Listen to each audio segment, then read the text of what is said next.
Metro விவகாரத்தில் பாஜக ஆளுகின்ற அண்ணா மெட்ரோ விவகாரத்தை பொறுத்தவரை நம்முடைய நண்பர்கள் ஒரு விஷயத்தை புரிஞ்சுக்கணும். இந்தியாவில் மெட்ரோ என்பது 2017 மெட்ரோ பாலிசியின் படி தான் எல்லா மாநிலத்துக்கும் கொடுக்குறாங்க. இன்றைக்கி நாம் புரிந்து கொள்ள வேண்டும், மாநில அரசு மெட்ரோவை கேட்டு விண்ணப்பிக்கலாம், தவறு கிடையாது. நமக்கு கண்டிப்பாக சென்னைக்கு வேணும், கண்டிப்பாக கோயம்புத்தூருக்கு வேணும், கண்டிப்பாக மதுரைக்கு வேணும், கொடுக்கணும். கொடுத்த ரிப்போர்ட் எப்படி கொடுத்தாங்க? 2022 கொடுத்த ரிப்போர்ட்டில் 2011 பாப்புலேஷன் டேட்டா போட்டாங்க. வேறு மாநிலங்கள் என்ன பாப்புலேஷன் டேட்டா கொடுக்குறாங்க? அர்பன் ஏரியாவுடைய அக்ளோமரேஷன் சர்வே கொடுக்குறாங்க. அதாவது 2022 எலக்ட்ரிசிட்டி பில் எவ்வளோ மக்கள் வந்திருக்கிறாங்க, வாக்காளர் எவ்வளோ இருக்காங்கன்னு பார்த்து கொடுக்குறாங்க. வேண்டுமென்றே தவறான ஒரு விவகாரத்தை 2011 டேட்டாவை கொடுக்குறாங்க. சென்னை மதுரை ரெண்டும் குவாலிஃபை ஆகலை, அவங்க கொடுத்த தவறான டேட்டா. ரெண்டாவது, மெட்ரோ வாங்குவது சிறப்பல்ல, மெட்ரோ நடத்துவது சிறப்பு. இன்றைக்கி பெங்களூரில் பாருங்கள், அந்த பகுதியினுடைய எம்பி தேஜஸ்வி சூர்யா கோர்ட்டுக்கு போயிருக்கார் பெங்களூர் மெட்ரோக்கு எதிராக என்னென்னா, எப்படி இந்த ஃபேரை வைக்கிறீங்கன்னு சொல்லுங்கள். பெங்களூர் மெட்ரோவில் கண்டமேனிக்கு ஃபேரை ஏற்றிருக்கிறாங்க. காரணம், திட்டம் சரியாக போடல. இரண்டாவது, மத்திய அரசு கேட்குறது திட்டத்தை சரியாக போடுங்க. கோயம்புத்தூர் மெட்ரோ ப்ரொபோசல் 6 இடத்துல மெட்ரோ ஸ்டேஷன் சொல்லியிருக்கக்கூடிய இடத்துல நிலத்தை எப்படி கையகப்படுத்த போகிறாங்க ரிப்போர்ட்டில் இல்லை.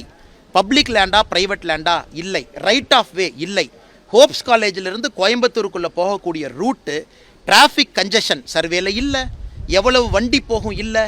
எவ்வளவு பேர் பயன்படுத்துவாங்க, ஒரு நாளைக்கு 4 லட்சம் பேர் பயன்படுத்துவாங்கன்னு கொடுத்துருக்குறாங்க. சென்னை 55 கிலோமீட்டர் இருக்கக்கூடிய மெட்ரோ ஒரு நாளைக்கு 4 லட்சம் பேருக்கு குறைவாக பயன்படுத்தும் பொழுது, கோயம்புத்தூர் 55 கிலோமீட்டர் குறைவாக இருப்பது எப்படி 4 லட்சம் பேர் பயன்படுத்துவாங்க? இந்த கேள்விகளை மத்திய அரசு கேட்டு அனுப்பிச்சிருக்கிறாங்க. யாரும் நிராகரிக்கலை. புது டிபிஆர் ப்ராப்பராக ப்ரிப்பேர் பண்ணி மறுபடியும் கொடுக்கணும். மனோகர்லால் கட்டர் அவர்கள், அமைச்சர் அவர்கள் தெளிவுபடுத்தி ட்வீட் போட்டிருக்காங்க. மத்திய அரசு எங்கேயும் மெட்ரோ வேண்டாம், கொடுக்க மாட்டோம் என்று சொல்லாமல் உரிமை கேட்பதற்கு டிபிஆர் கொடுக்கணும். தப்பான டிபிஆர் கொடுத்து மெட்ரோ வாங்கிட்டாங்கன்னா அந்த காசை உங்கள் தலை மேலே என் தலை மேலே ஏற்றுவாங்க. 4 ரூபா கொடுத்து போகிற இடத்துல 40 ரூபா கொடுத்து போவோம், இன்றைக்கி பெங்களூர் மாதிரி. அதனால் மத்திய அரசு கேட்பது ஒழுங்கான டிபிஆரை ப்ரிப்பேர் பண்ணி கொடுங்க அப்படின்னு.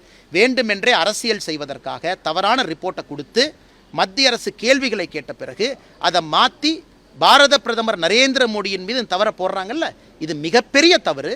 அவர் எடுத்திருக்கக்கூடிய சத்திய பிரமாணத்துக்கு எதிரானது. அதுவும் பிரதமர் வர்ற அன்னைக்கு பொய்யான ஒரு ட்வீட்டை போடுறாங்கல்ல, இது மன்னிக்க முடியாத குற்றம். நன்றி.